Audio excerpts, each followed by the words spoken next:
बिस्मिल्लाहिर्रहमानिर्रहीम। आज के हम इस वीडियो के अंदर मुल्तान सेंटर में किए गए जो क्वेश्चन थे लेक्चर बायोलॉजी में, उनको हम डिस्कस करेंगे। पहला क्वेश्चन जो किया गया वो था डिफाइन ग्लाइकोलाइसिस। कि ग्लाइकोलाइसिस को आपने डिफाइन करना है। Basically glycolysis is a biochemical process in which glucose is broken down to produce energy molecules. यानी कि फाइनल प्रोडक्ट इसमें पायरुवेट होती है और इसमें एटीपी डेवलप होती है। नेक्स्ट क्वेश्चन था व्हाट इज़ क्रान्स इनॉटमी।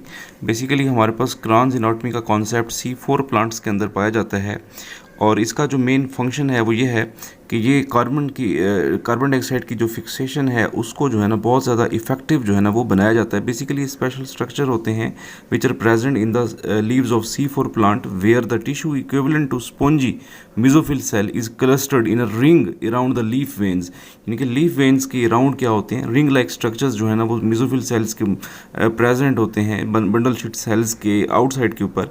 इनका काम क्या होता है, कार्बन डाइऑक्साइड की फिक्सेशन को इफ़ेक्टिव बनाना जो है ना वो क्रान्स इनॉटमी।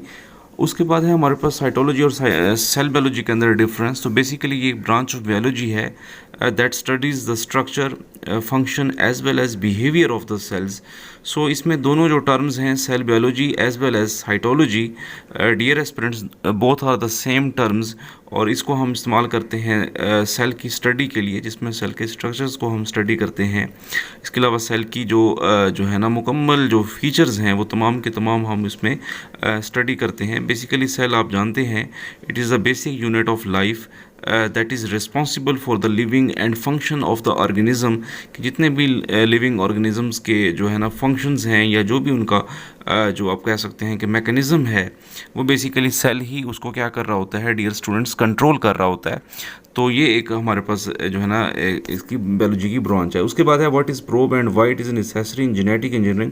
प्रोब बेसिकली हमारे पास सिंगल स्टैंडर्ड न्यूक्लियोटाइड का एक सीक्वेंस होता है जो जेनेटिक इंजीनियरिंग में स्पेसिफिक डीएनए को या स्पेसिफिक जो जीनोम होता है उसको जो है ना सर्च करने के लिए हम इस्तेमाल करते हैं। बेसिकली प्रोब के अंदर हम रेडियो एक्टिव सब्सटेंस को भी ऐड करते हैं ताकि हम आसानी के साथ चीज़ों को जो है ना क्या कर सकें, आइडेंटिफाई कर सकें। उसके बाद है डिफाइन पार्थिनोकार्पी। सो पार्थिनोकार्पी हमारे पास डेवलपमेंट ऑफ फ्रूट होता है विदाउट फर्टिलाइजेशन के बगैर जो है ना फ्रूट की जो डेवलपमेंट होती है वो पार्थिनोकार्पी कहलाती है। The process produce a sterile fruit. Basically ये क्या करते हैं, स्टीराइल फ्रूट को जो है ना प्रोड्यूस करते हैं। नेक्स्ट है पार्थिनोजेनेसिस।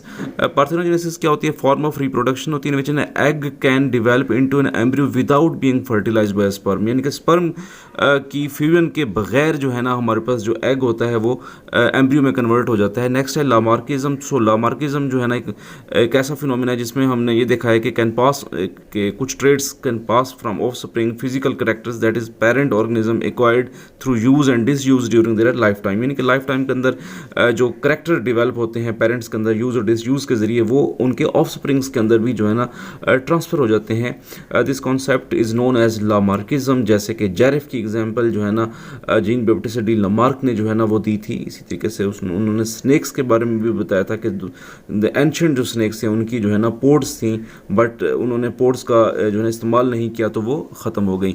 नेक्स्ट है होमोलोगस ऑर्गन्स। जो होमोलोगस ऑर्गन्स क्या होते हैं, the organ which have the anatomically same structure but are different in functions. यानी कि फंक्शंस के लिहाज से वो डिफरेंट है, हाउएवर उनका जो एनाटॉमिकल स्ट्रक्चर है वो क्या होता है, सेम होता है। वो हमारे पास क्या कहलाते हैं, होमोलोगस ऑर्गन्स कहलाते हैं। Like mouth parts of the cockroach, honey bee, butterfly वगैरह। इसी तरीके से 4 लिम्स ऑफ मैन्स हैं, मैन, वेल्स, बैट वगैरह। नेक्स्ट क्वेश्चन जो पूछा गया what is the role of mitochondria in the cell. Cell के अंदर माइटोकॉन्ड्रिया का क्या रोल है। तो बेसिकली माइटोकॉन्ड्रिया का रोल जो है ना वो है एटीपी की प्रोडक्शन। तो एटीपी की प्रोडक्शन जो है ना वो माइटोकॉन्ड्रिया का जो है ना रोल है। उसके बाद who is the secretary general of UNO. तो इस पर एंटोनियो गुटेरेस जो है ना वो यूनाइटेड नेशन ऑफ ऑर्गेनाइजेशन के जो है ना सेक्रेटरी जनरल हैं जो कि इस वक्त काम कर रहे हैं। उसके बाद आप 1971 के इवेंट्स को डिस्क्राइब कर सकते हैं। तो ओबियसली 71 के अंदर जो है ना आप जानते हैं कि पाकिस्तान से जो है ना जो ईस्टर्न पाकिस्तान था वो जो है ना सेपरेट हुआ था।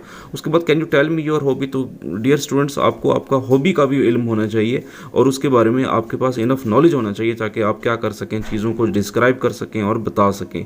अगर next question if you do not recommend you what will be your choice. तो ये क्वेश्चन हमारे पास बड़ा इंपॉर्टेंट है। इसको भी जो है ना इसका भी अपने एक आंसर जो है ना वो रेडी कर लेना है कि अगर आपने अपॉर्चुनिटी ना मिली तो फिर